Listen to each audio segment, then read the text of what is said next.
নমস্কাৰ। অসমৰ বিভিন্ন ঠাইৰ পৰা এতিয়াও বহুতে কৈ আছে মানে পানীৰ অভাৱত খেতি কৰিব পৰা নাই, পথাৰ শুকাই আছে।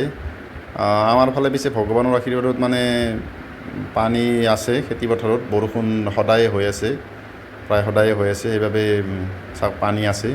ট্ৰেক্টৰেদি মানে হাল বাই পেলাই মাটিটো চহাই থৈ দিয়া গৈছিল, এতিয়া আৰু ৰোটাভেটাৰ লগাই মানে মাটিটো বোকা কৰা গৈছে মানে পুতাৰ পৰা। আৰু আজিৰ পৰা মানে আমাৰ শালি ধানৰ কঠীয়া ৰোপণৰ কাম আৰম্ভ হৈছে। তো এয়া এনেকৈ ৰোৱনী লাগি আছে খেতিৰ কামত।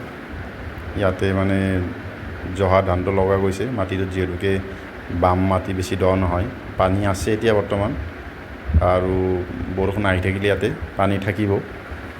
তো ইয়াতে জহা ধান ভাল হয়, গতিকে এনেকৈ লগোৱা গৈছে।